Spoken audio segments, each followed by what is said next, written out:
అధ్యక్ష municipal administration and urban development అదేవిధంగా industries information technology మరి ఇతర పద్ధతులపైన నాకు మాట్లాడడానికి అవకాశం ఇచ్చినందుకు ముందుగా మీకు ధన్యవాదాలు తెలియజేస్తూ అధ్యక్ష హైదరాబాద్ నగరం పైన గత 16 నెలలుగా ప్రభుత్వం యొక్క దృష్టి ఏ రకంగా ఉందో బడ్జెట్లో వారు మెన్షన్ చేసినటువంటి నిధులు కేటాయింపులని చూసినట్టయితే నగరాన్ని పూర్తిగా విస్మరిస్తున్నట్టు స్పష్టంగా అర్థమవుతుంది అధ్యక్ష. అయితే విషయంలో పోయే ముందు మా బీఆర్ఎస్ పార్టీ తరఫున కూడా మరి రుణమాఫీ సంపూర్ణంగా చేయనందుకు మా నిరసన కూడా వ్యక్తం చేస్తూ చేయాలని చెప్పి కూడా బీఆర్ఎస్ పార్టీ రైతులతో పోరాటం చేస్తున్నట్టు చెప్పి కూడా నీ సభ ద్వారా ప్రభుత్వం దృష్టికి తీసుకొస్తూ అధ్యక్ష గత సంవత్సరము 10,000 కోట్లు హైదరాబాద్ నగరానికి ప్రత్యేకంగా కేటాయిస్తామని చెప్పినప్పుడు నగర ప్రజలతో పాటు ప్రజాప్రతినిధులందరూ కూడా చాలా సంతోషించారు అధ్యక్ష. కానీ వాస్తవాలు ఒక్కసారి చూసినట్టయితే మరి దీనిపైన స్పష్టత ఖచ్చితంగా ఈరోజు మంత్రి గారు మరి బాధ్యతలు చేపట్టేది ముఖ్యమంత్రి గారైనా ఈరోజు దీనిపైన రిప్లై అంతా కూడా గౌరవ మంత్రివర్యులు శ్రీధర్ బాబు గారు ఇస్తారు కాబట్టి దీనిపైన స్పష్టత ఇవ్వాల్సినటువంటి బాధ్యత ఉందని చెప్పి తెలియజేస్తూ ఈ కొన్ని అంకెలు చెప్పే ప్రయత్నం చేసిన అధ్యక్ష మనంటూ కూడా సరి చేయవచ్చు. జిహెచ్ఎంసీకి గత బడ్జెట్లో 2,654 కోట్లు కేటాయిస్తే 200 crores అంటే 1,200 కోట్లు విడుదల చేశారు అధ్యక్ష. హెచ్ఎండిఏకు ఔటర్ రింగ్ రోడ్ రుణం కోసం 200 కోట్లతో పాటు అభివృద్ధి కార్యక్రమాల కోసం 500 కేటాయిస్తే దానికి నిధులు ఏమీ కూడా కేటాయించలేదు అధ్యక్ష. జలమండలికి 3,385 కోట్లు కేటాయిస్తే అందులో కేవలం రుణాల కోసమే 800 కోట్ల రూపాయలు విడుదల చేశారు. కానీ అభివృద్ధి పనులకు జలమండలికి ఆదుకునేందుకు ఏమి కూడా ఉపయోగపడలేదు అధ్యక్ష, రూపాయి కూడా రాలేదు. మెట్రో రైలుకు అధ్యక్ష మరి ముఖ్యమంత్రి గారు ఎంతో ప్రతిష్టాత్మకంగా ఖచ్చితంగా మేము ఎయిర్పోర్ట్ వరకు తీసుకెళ్తామని చెప్పి ఉన్న రూట్ని క్యాన్సిల్ చేసేసి ఉన్న పనులు రాయదుర్గం నుంచి ఎయిర్పోర్ట్కి నడిచేటువంటి మంచి రూట్ని క్యాన్సిల్ చేసేసి సరే ఓల్డ్ సిటీ నుండి తీసుకెళ్తే మేము అందరం కూడా ఆహ్వానించాం, కానీ ఇది క్యాన్సిల్ చేయదని చెప్పి పదే ప్రాధాయపడ్డాం. ఇప్పుడు కూడా నేను కోరుతా ఉన్నాను మళ్ళీ రీఇనిషియేట్ చేయాలి. దానికి సంబంధించినటువంటి కేటాయింపులు ఒకసారి చూసినట్టయితే అధ్యక్ష 1,100 crores కేటాయిస్తే 300 లోపే ఇచ్చారు అధ్యక్ష. అదేవిధంగా మళ్ళీ ఈ హెచ్సిటీ ఐసిటీ పేరు మీద కూడా 2,650 crores కేటాయిస్తే అధ్యక్ష దాంట్లో కేవలం 902 crores మాత్రమే ఇచ్చారు అధ్యక్ష. మూసీ సుందరీకరణకు అని చెప్పేసి కూడా చూసాం అధ్యక్ష. హైదరాబాద్ నగరంలో ఏ రకమైనటువంటి హంగామా ఏ రకమైనటువంటి మరి చూసాం, సోషల్ మీడియా ద్వారా ప్రజల యొక్క రెస్పాన్స్ చూసాం. దానికి మూసీ సుందరీకరణకు అని చెప్పి 1,500 కోట్లు కేటాయిస్తే అధ్యక్ష మరి ఆ ప్రాజెక్ట్ ఆ మొత్తం ప్రాజెక్టుకు 80 కోట్లు మాత్రమే విడుదల చేసి మరి దాంట్లో నివసించే 170 మంది నిరుపేదల ఇళ్ళు మాత్రం కూల్చేయడంలో ఉత్సాహం చూపించింది ప్రభుత్వం తప్ప ఆ సుందరీకరణ పనులు మాత్రం ముందు తీసుకెళ్లడానికి శ్రద్ధ వహించలేదు అధ్యక్ష. ఇలా గత ఏడాది కేటాయించిన నిధుల్లో కేవలం 25% నిధులను మాత్రమే విడుదల చేసి మరి నగరంని పూర్తిగా విస్మరించినట్టు స్పష్టంగా ఈ యొక్క గణాంకాల ద్వారా అర్థమవుతుంది అధ్యక్ష గత బడ్జెట్లో. అయితే గొప్పలు చెప్పుకోవడానికి హడావుడి చేసింది ప్రభుత్వం తప్ప మరి దీన్ని పూర్తి చేయడానికి ఎక్కడో ప్రయత్నం చేయలేదు, పూర్తిగా విస్మరించింది అధ్యక్ష. ప్రభుత్వము మొదటి నుంచి కూడా 4th సిటీ అదేవిధంగా ఫ్యూచర్ సిటీ ఈ రకమైనటువంటి ఒక నామకరణంతో కొత్త నగరాన్ని సృష్టించే ప్రయత్నంలో భాగంగా ఉన్న నగరాన్ని జాతీయంగా అంతర్జాతీయంగా ఎంతో ప్రఖ్యాతి మరి ఎంతో ఇమేజ్ ఉన్నటువంటి సిటీని పూర్తిగా విస్మరిస్తున్నట్టు స్పష్టంగా అర్థమవుతుంది అధ్యక్ష. అయితే ఈ యొక్క హైదరాబాద్ నగరం పైన ఒక విజన్ అంటూ ప్రభుత్వానికి ఉండాల్సిన అవసరం బాధ్యత ఉంది. అది కూడా దీనిపైన సంపూర్ణంగా అవగాహన పెంచుకోవాల్సిన అవసరం ఉన్నది. దీన్ని ఏ రకంగా ముందు తీసుకెళ్లాల్సిన అవసరం ఉందని చెప్పేసి నేను సందర్భంగా మనవి చేస్తున్నాను అధ్యక్ష. గత బడ్జెట్ గురించి నేను చెప్పాను అధ్యక్ష, దాదాపు 25% నిధులనే మరి కేటాయించి మిగతాది కూడా మరి ఇక్కడ కూడా ఖర్చులో కనపడలేదు. ఈ సంవత్సరం అధ్యక్ష జిహెచ్ఎంసీకి ఈసారి 7,582 crores గవర్నమెంట్ జిహెచ్ఎంసీ డిమాండ్ చేస్తే దాంట్లో 3,101 crores మాత్రమే కేటాయించి దాంట్లో 40%నే ఇస్తానికి ప్రభుత్వం ముందుకు వచ్చింది అధ్యక్ష. ఈ పైసలు మరి ఈ డబ్బులు ఎలా ఇస్తారో అనేది కూడా దీంట్లో స్పష్టత లేదు. హెచ్సిటీ కోసానికి 4,000 కోట్లు అడిగితే అధ్యక్ష 2,654 crores మాత్రమే ఇచ్చారు అధ్యక్ష. భూసేకరణకు 400 కోట్లు అడిగితే అధ్యక్ష ఇచ్చింది 18 కోట్లు మాత్రమే అధ్యక్ష, అంటే కేటాయించింది. అంటే ఇక్కడనే అసలు సంగతి అంటే సీరియస్నెస్ ప్రభుత్వం యొక్క కమిట్మెంట్ అనేది ఇక్కడనే అర్థమవుతుంది అధ్యక్ష. ఎందుకంటే పనులకు 2,654 కోట్లు కేటాయించారు కానీ భూసేకరణకు మాత్రం నిధులు కూడా సరిపోయేంటే 18 కోట్లు, 400 కోట్లు అడితే 18 కోట్లు ఇచ్చారంటే భూసేకరణ కాదని చెప్పి స్పష్టంగా అర్థమవుతుంది అధ్యక్ష. అంటే మళ్ళొకసారి ఇది కేవలము కాగిదాలకి మాత్రమే సాటిస్ఫాక్షన్ చేసే విధంగా క్షేత్రస్థాయిలో సాధ్యపడని విధంగా స్పష్టంగా అర్థమవుతుంది అధ్యక్ష. ఈ రకంగా ఎట్లా ముందుకు పోతారని ఖచ్చితంగా మంత్రి గారు తన సమాధానంలో చెప్పాల్సిందిగా నేను వారిని డిమాండ్ చేస్తున్నాను అధ్యక్ష. అదేవిధంగా జలమండలి మీద అధ్యక్ష ఇప్పటికే 1,500 కోట్ల రుణం ఉంది అధ్యక్ష. గోదావరి 2-3 దశల కింద మరో 2,250 crores భారం మోపనున్నారు. 8,000 crores అడిగితే 3,385 crores మాత్రమే కేటాయించి పోయిన సంవత్సరం లాగానే మరి ఈ సంవత్సరం కూడా ముందుకు తీసుకెళ్లి అందులో కేవలం పోయినసారి కూడా సేమ్ ఇదే ఫిగర్ ఇచ్చారు అధ్యక్ష. కానీ దాంట్లో తిరిగి చెల్లింపు అంటే మా బ్యాంక్ రుణాలు కానీ దానికి కేటాయించి 800 crores తప్ప అభివృద్ధి పనులకు ఒక్క పైసా కూడా ఇవ్వలేదు అధ్యక్ష. ఇంకో ముఖ్యమైనటువంటి అంశం అధ్యక్ష, అంటే హైదరాబాద్ నీటి అవసరాలను దృష్టిలో పెట్టుకొని మరి గతంలో కేసీఆర్ గారి నాయకత్వంలో అప్పుడు కేటీఆర్ గారు కూడా పురపాలక శాఖ మంత్రిగా ఉన్నప్పుడు 1,062 కోట్లతో కాళేశ్వరం పథకంలో భాగమైనటువంటి కొండపోచమ్మ సాగర్ నుంచి 10 TMCలు గోదావరి జలాన్ని నగరానికి తరలించేందుకు అన్ని ఏర్పాట్లు చేశారు. కానీ ఈ ప్రభుత్వము 2-3 దశలంటూ మల్లన సాగర్ నుంచి 20 TMC తరలించేందుకు రూపాయలు 7,536 కోట్లతో టెండర్లు పిలిచింది అధ్యక్ష. అంటే 26 కిలోమీటర్ల దూరం ఉన్న కొండపోచమ్మ నుంచి కాకుండా దూరం ఉన్నటువంటి మల్లన సాగర్ నుంచి నీళ్లు తీసుకురావడానికి ఎవరి గురించి ఈ యొక్క ప్రయోజనం చేస్తారో అర్థం కాని పరిస్థితి అధ్యక్ష. అసలు బోర్డు ఇప్పటికే దానిపైన 8,000 crores పైగా ఆర్థిక లోటు ఉంది అధ్యక్ష. అలా జలమండలిపై 1,000 కోట్లతో అయిపోయేదాన్ని అదనంగా 6,000 కోట్లు అంటే 7,000 కోట్లతో పెంచి మళ్ళీ బోర్డు పైన భారం మోపడానికి ప్రభుత్వం ప్రయత్నం చేస్తుంది స్పష్టంగా అర్థమవుతుంది అధ్యక్ష. అదేవిధంగా గతంలో కేసీఆర్ గారి నాయకత్వంలో 10 ఏళ్ల పాటు అధ్యక్ష గతంలో కూడా పూర్వం కూడా చూసాం, హైదరాబాద్ నగరంలో చూసాం, ఎప్పుడు చూసినా జలమండలి ముందు ఖాళీ కుండలతో ఖాళీ బిందులతో ధర్నాలు అధ్యక్ష. గతంలో స్వర్గీయ పి. జనార్దన్ రెడ్డి గారు ఎప్పుడు కూడా అక్కడ ధర్నాలు చేస్తుండే అధ్యక్ష. మేము చిన్ననాటి నుండి కూడా మొన్న ఎమ్మెల్యే వరకు కూడా ఏ సమ్మర్లో కూడా ధర్నాలు లేనటువంటి ఎండాకాలం లేదు అధ్యక్ష. అలాంటిది కేసీఆర్ గారు ప్రాతినిధ్యం నాయకత్వం తీసుకున్న తర్వాత మరి ఎప్పుడు కూడా నీటి సమస్య లేకుండా చక్కగా మంచి అంటే సంతృప్తికరంగా హైదరాబాద్ నగరం అంతా కూడా నీటి సరఫరా చేసినట్టు ఘనత వారికి ఉంది అధ్యక్ష. కానీ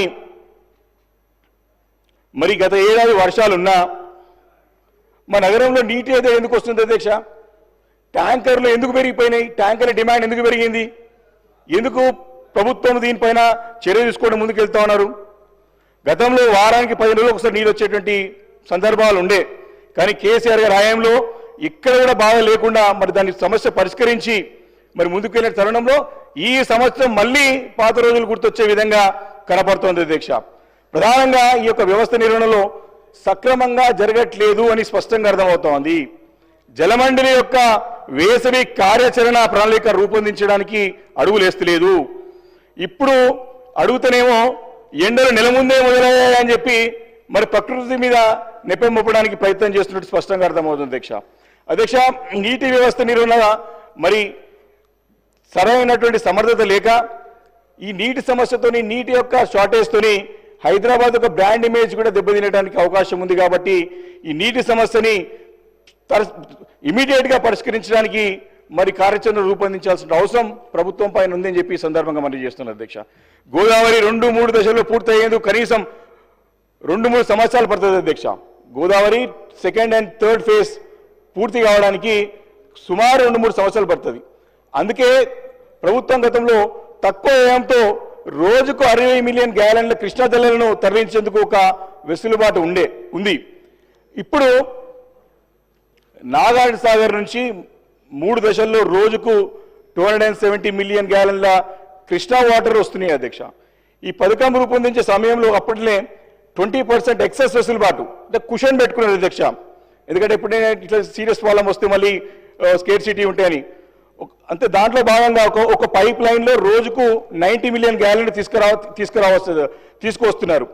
ఇందులో 20% మనకి వెసులుబాటు అంటే దగ్గర మనకి రోజుకు 18 మిలియన్ల గ్యాలన్లు అదనంగా తీసుకురావచ్చు.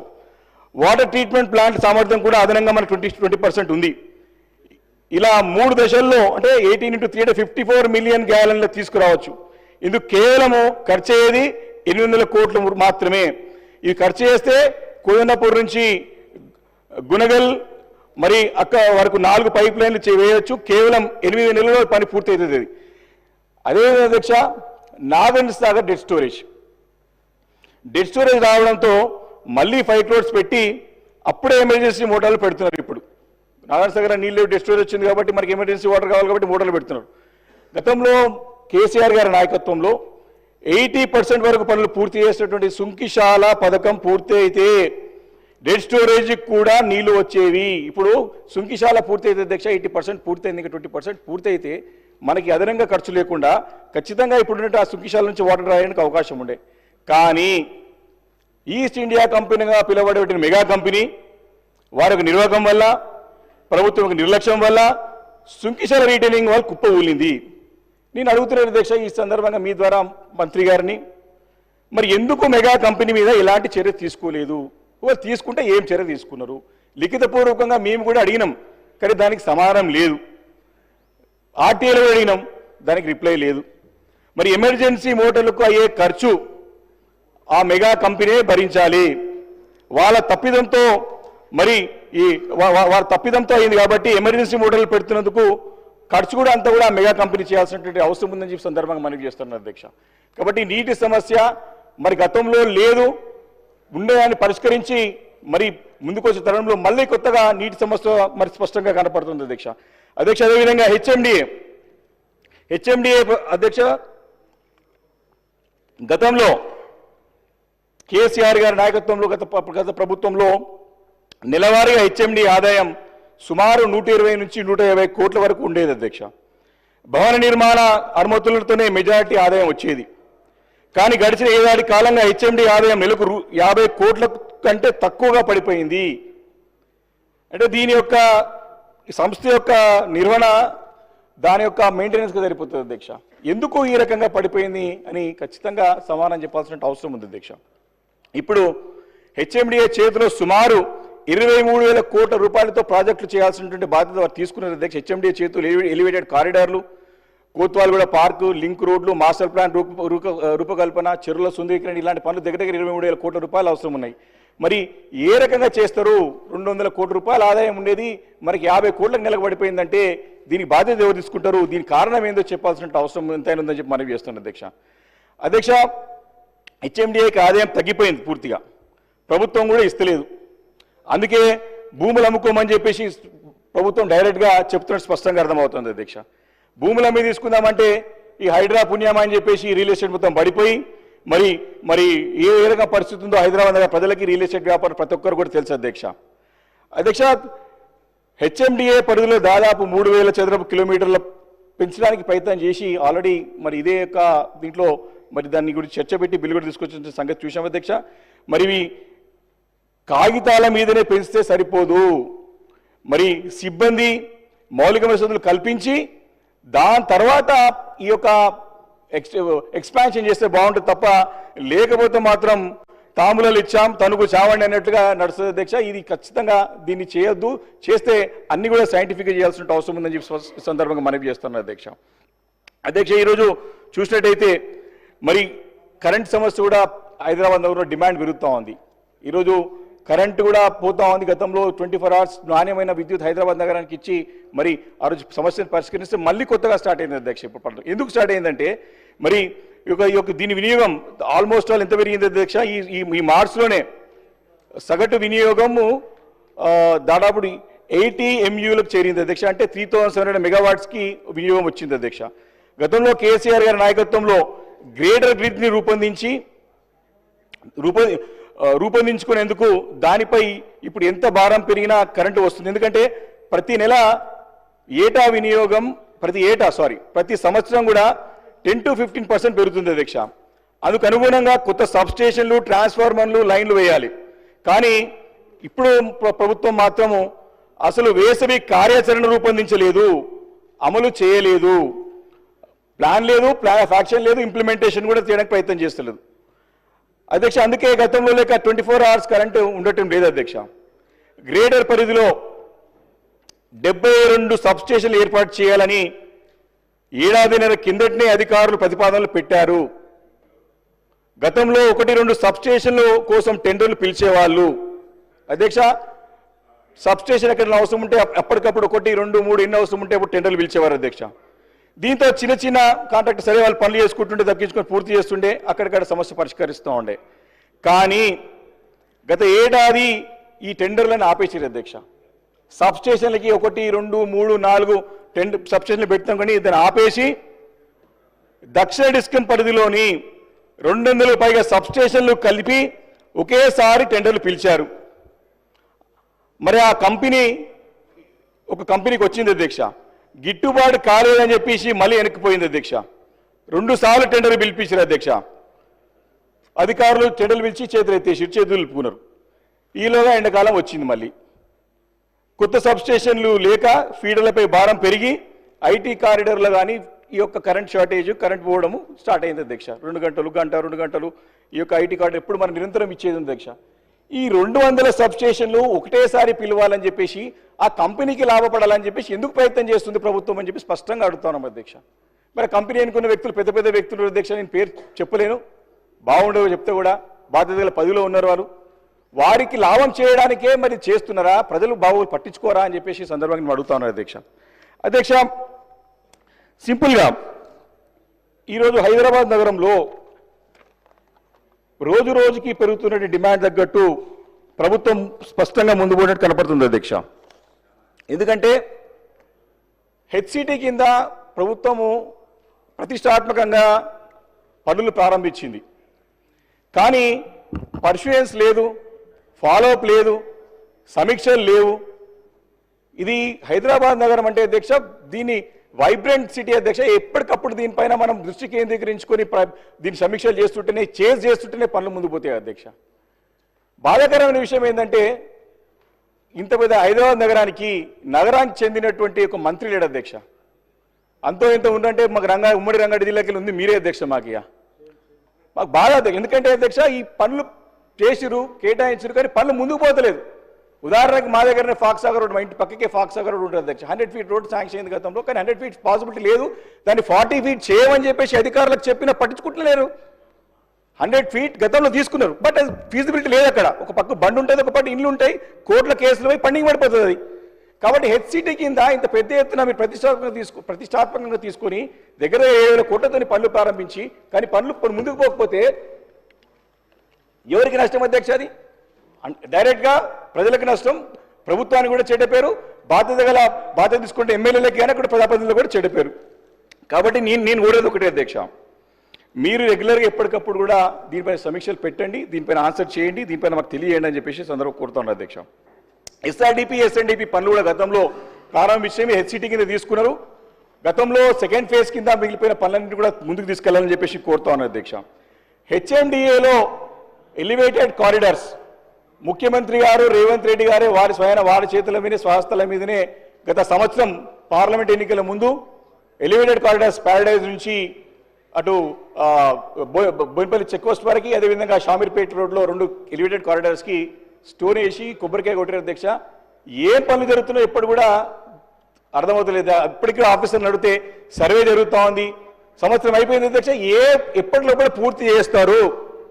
What's the time frame to complete the elevated corridors? చెప్పాల్సిన అవసరం ఉంది అధ్యక్ష. అదేవిధంగా అధ్యక్ష, మియాపూర్ గండిమేసం రోడ్ ఒకటి ఉదాహరణ, చిన్న లోటుపాటుతో ఇట్ల పనులు అయిపోతే చెప్తున్నా అధ్యక్ష. మియాపూర్ నుంచి గండిమేసం వరకు పెద్ద ఎత్తున 200 కోట్లతో పని జరుగుతుంది అధ్యక్ష. ఫారెస్ట్ డిపార్ట్మెంట్ నుంచి క్లియరెన్స్ వచ్చింది, కానీ ఆ ఒక కమ్యూనికేషన్ ద్వారా అక్కడ మినిస్ట్రీ గారి దగ్గరనే ఫారెస్ట్ మినిస్టర్ పెండింగ్ పడిపోయింది. హెచ్ఎండిఏ నుంచి పరిశీలన చేసినా ముందు పడలేదు. మినిస్టర్ లెవెల్లో, ప్రభుత్వం లెవెల్లో దీన్ని పరిశీలిస్తే ఆ పనులు ముందు పడడానికి అవకాశం ఉంటుంది. అదేవిధంగా అధ్యక్ష, మనకి జిహెచ్ఎంసీలో ప్రధానంగా బాధాకరమైన విషయం ఏంటి అధ్యక్ష, 40% వీధి లైట్లు వెలగట్లేదు. దీనికి ఏది కారణం?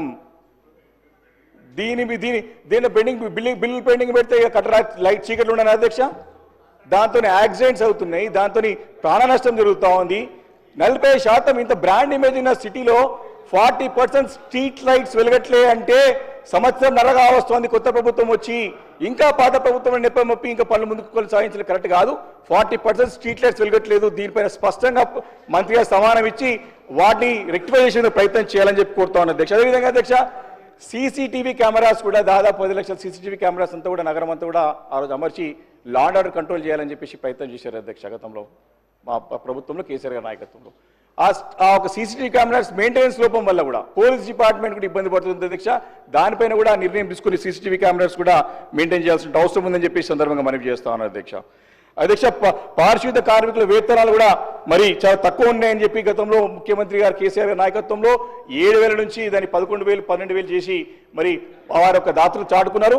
ఈ ప్రభుత్వం కూడా వారు హామీ ఇచ్చినారు 17,000, 18,000 చేస్తామని చెప్పి తక్షణం పెంచాలని చెప్పేసి సందర్భంగా కోరుతా ఉన్నారు అధ్యక్ష. అదేవిధంగా అధ్యక్ష, మెయిన్ రోడ్స్ ని ఊడ్చే యంత్రాలను కూడా రామ్కి కాంట్రాక్ట్ ఇచ్చారు. మరి దాంట్లో కూడా అవకతవకలు ఉన్నాయి. మరి మీ ద్వారా నేను మంత్రి గారి తీసుకొస్తా ఉన్నాను. ఆ ఒక రామ్కి మరి యంత్రాల ద్వారా రోడ్స్ క్లీన్ చేయాలంటారు కానీ కార్మికులతో క్లీన్ చేస్తారు కానీ బిల్లులు మాత్రం రామ్కి చెల్లిస్తారు అధ్యక్ష. మరి దానిపైన కూడా మాట్లాడుతూ కోరుతాను అధ్యక్ష. అదేవిధంగా అధ్యక్ష, మరి ప్రాపర్టీ ట్యాక్స్ విషయంలో కూడా కొన్ని రెసిడెన్షియల్కి కమర్షియల్ వస్తూ ఉన్నాయి. దానిపైన కూడా దృష్టి కేంద్రీకరించాల్సిన అవసరం ఉంది అధ్యక్ష. అదేవిధంగా 40, 50, 60 గజాలు ఉన్నటువంటి బిల్డింగ్లకు కూడా 100% పెనాల్టీ వేసి 3 సంవత్సరాల ముందు నుంచి కూడా ట్యాక్స్ ఇస్తారు అధ్యక్ష.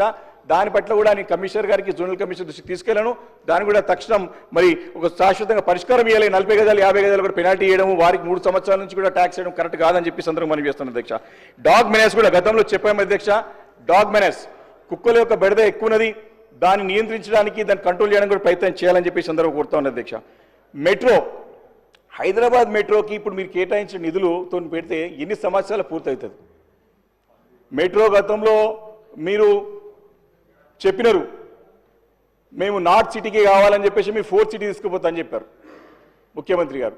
ప్రజల నుంచి మరి తిరుగుబాటు వచ్చింది, ఆందోళన వచ్చిన తర్వాత మళ్ళీ కూడా వారు సమీక్షించుకొని నార్త్ సిటీకి మేము మెట్రో ఇస్తామని ప్రకటించారు. సంతోషం, దాన్ని అభినందిస్తున్నాం అధ్యక్ష. కానీ ఆ దిశగా అడుగులు పడట్లేదు. 40 కిలోమీటర్లు శంషాబాద్ ఎయిర్పోర్ట్ నుంచి దూరం ఉండి 40 కిలోమీటర్ల దూరం ఉన్నటువంటి లేని ఊళ్ళో ఉన్నటువంటి ఫ్యూచర్ 4th సిటీకి మీరు కన్సల్టెంట్స్కి ఇస్తారు. ఇక్కడ నార్త్ సిటీ జనాభా ఉన్నట్టుది, ప్రజలు ఉన్నటువంటి నార్త్ సిటీకి మీరు అడుగులు వేయాలని చెప్పేసి నేను డిమాండ్ చేస్తాను అధ్యక్ష.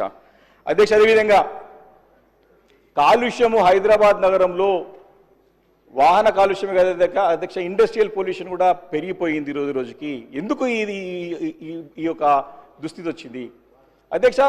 గతంలో సేమ్ ఇదే పరిస్థితి ఉంటే 2014-15లో ఈ బాచ్పల్లి ప్రాంతంలో ఉంటే అనేక కాలనీలు వాళ్ళందరూ రోడ్లపైన ధర్నాలు చేశారు. ఇప్పుడు కూడా అదే పరిస్థితి వచ్చింది. మళ్ళీ నిన్నగాక మొన్న పెద్ద ఎత్తున ప్రజలు రోడ్లపైనకి వచ్చి బాచ్పల్లి, నిజాంపేట, మల్లంపేట, బోరంపేట, దుందిగల్, ఆ గండిమేసం ప్రాంతం అంతా కూడా కాలుష్యం అయిపోయింది అధ్యక్ష. లంబడి తాండాలు ఉంటాయి మాకు, 2-3 తాండాలలో, దుందిగల్, గాగిరపు తాండాలు కూడా కాలుష్యంతో ప్రజలు ఇబ్బంది పడుతూ ఉన్నారు. ఎందుకు ఈ కాలుష్యం గతంలో నియంత్రణలో ఉండి కంట్రోల్లో ఉన్నటువంటి ఈ యొక్క కాలుష్యాన్ని కంట్రోల్ చేసేటువంటి బోర్డు, ఈ యొక్క పొల్యూషన్ కంట్రోల్ బోర్డు ఎందుకు పని చేయలేకపోతా ఉంది? ఎందుకు కాలుష్యం పెరిగింది? ప్రజలు ఎందుకు రోడ్లపైన వచ్చి ధర్నాలు చేస్తా ఉన్నారు? ఇది ప్రభుత్వ నిర్వాహకమా, ప్రభుత్వం యొక్క విఫలమా, ప్రభుత్వం యొక్క మరి చేతగానితనమా చెప్పాల్సిన అవసరం సందర్భంగా మనం చేస్తున్నాం అధ్యక్ష. అదేవిధంగా హైదరాబాద్ నగర ప్రజలకు అవసరం ఉన్నటువంటి ఉస్మానియా, నిమ్స్, మరి గాంధీ హాస్పిటల్ హెల్త్ గురించి గతంలో ఉండే మరి కేసీఆర్ గారు ఆలోచన చేసి 1 కోటి జనాభా దాటిపోతా ఉందని ఆలోచన చేసి మరి మంచి సూపర్ స్పెషాలిటీ హాస్పిటల్స్ని మరి స్టార్ట్ చేసిన అధ్యక్ష. మరి నిన్న హెల్త్ మినిస్టర్ గారు స్టేట్మెంట్లో 8-9 నెలల్లో పూర్తి చేస్తామని చెప్పి మాట ఇచ్చారు. కానీ అక్కడ పరిస్థితి లేదు. మరి ఇంకా కూడా మీరు చేసింగ్ ఓడ్లు పెట్టి వార్ ఫుడ్ మీరు మీరు వార్ రూమ్ ఏర్పాటు చేసి ఈ యొక్క హాస్పిటల్స్ సూపర్ స్పెషాలిటీ హాస్పిటల్స్ పూర్తి చేయడానికి ప్రయత్నం చేస్తే తప్ప అది అనుకున్న టైంలో పూర్తి చేయడానికి అవకాశం లేదని చెప్పి సందర్భంగా నేను మనవి చేస్తా ఉన్నాను అధ్యక్ష. అదేవిధంగా ఈ సందర్భంగా నేను మీ జిహెచ్ఎంసీ కూడా జిఏఎస్ అని ఒక సర్వే స్టార్ట్ చేసింది అధ్యక్ష, జియోగ్రఫికల్ ఇన్ఫర్మేషన్ సర్వే అని చెప్పి హడావుడి చేసింది అధ్యక్ష కొన్ని రోజులు కొన్ని నెలలు. దాని తర్వాత దాన్ని ఊసెత్తుతలేరు అధ్యక్ష. ఏంది what's the status of the DAS survey? ప్రజలకి మీరు తీసుకొచ్చి సర్వే అని చెప్పారు, దాని గురించి సమాధానం లేదు మళ్ళీ. కాబట్టి ఇలాంటి ఎన్నో ఒక పని తీసుకోవడం వెనక్కి రావడం. అదేవిధంగా అధ్యక్ష ఈ హెచ్ఎండిఏ పరిధిలో కానీ తెలంగాణ రాష్ట్రం అంతా కూడా పట్టణీకరణ అవుతున్న తరుణంలో గతంలో చాలా మటుకి లేఅవుట్లు అయినాయి, చాలా మటుకి గ్రామ పంచాయతీ లేఅవుట్లు అయినాయి, చాలామంది ల్యాండ్ కొనేసుకురు, ప్లాట్ కొనేసుకురు అయిపోయింది అధ్యక్ష.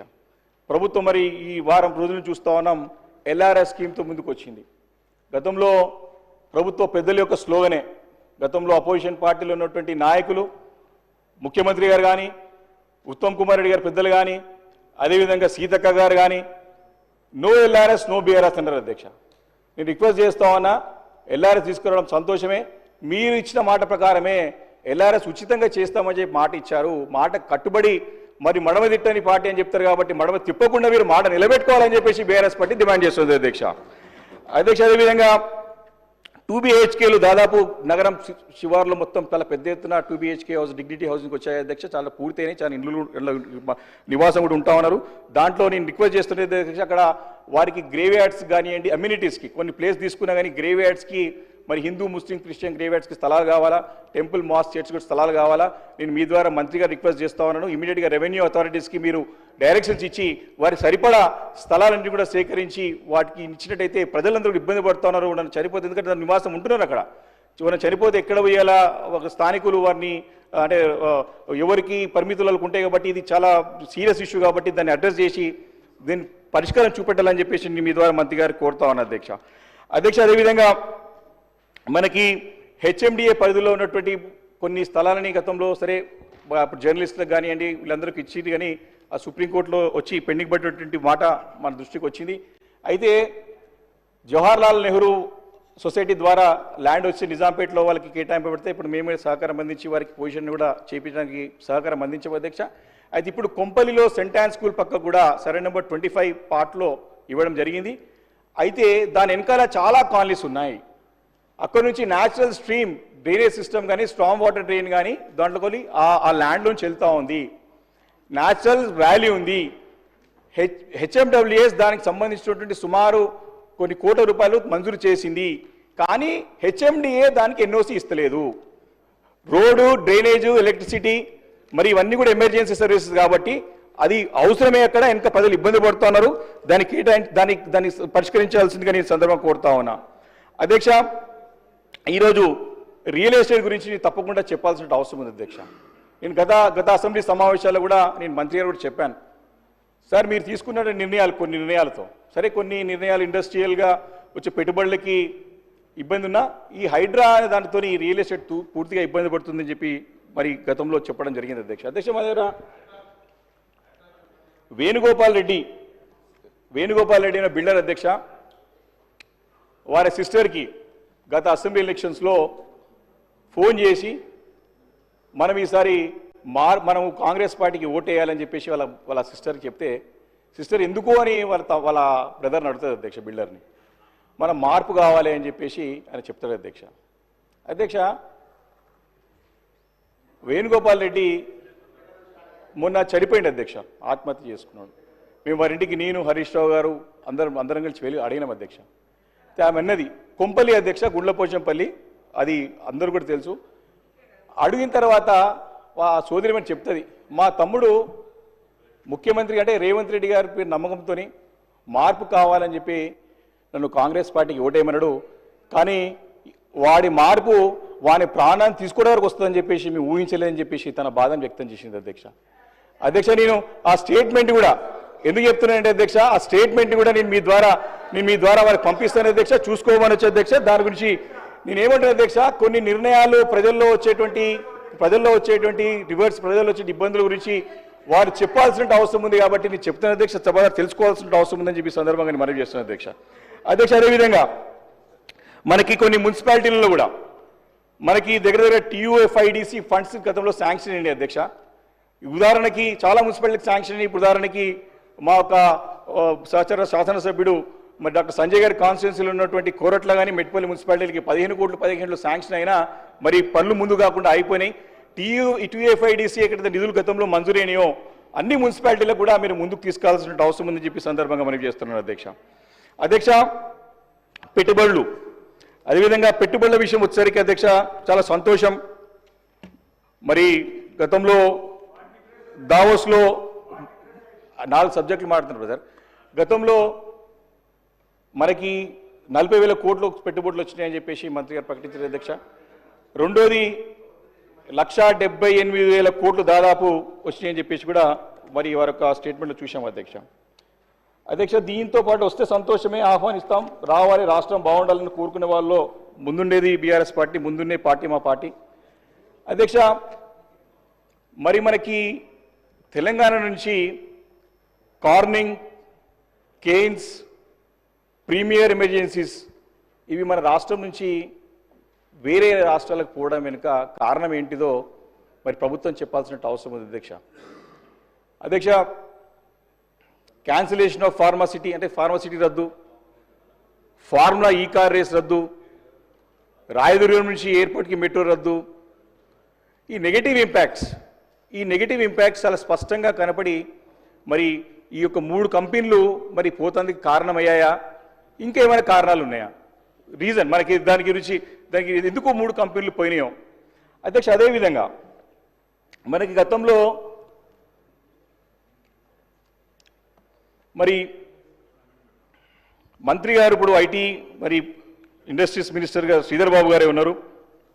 వారు సమర్థుడు, ఎలాంటి సందేహం లేదు. మరి వారి ఆధ్వర్యంలో రాష్ట్రానికి 178,950 కోట్లు పెట్టుబడులు వచ్చినాయి. ఫస్ట్ ఇయర్లో 40,000 crores వచ్చినాయి. మేము చాలా సంతోషించాం, మంచిగా ఉద్యోగాలు పెరుగుతాయి, ఇంకా మంచి పెట్టుబడులు వస్తాయని చెప్పేసి. కానీ మొన్న వారం క్రితం 10 రోజుల క్రితం ముఖ్యమంత్రి గారు స్టేట్మెంట్ చూసాం. మమ్మల్ని ఎవరు నమ్ముతలేరు, మాకు ఎవరు డబ్బులు పెడతలేరు, మాకు ఎవరు అప్పు ఇస్తలేరు, ముఖ్యమంత్రి గారు అన్నారు. నేను అది రికార్డు చెప్తా ఉన్నా, ముఖ్యమంత్రి గారు అన్నారు అధ్యక్ష. నేను ఒకటే అడుగుతున్నా అధ్యక్ష, స్టేట్ పాయింట్ మంత్రి గారు చెప్పాలి అధ్యక్ష. స్టేట్ పాయింట్ నేను మంత్రి గారు అడుగుతా ఉన్నా. ఈరోజు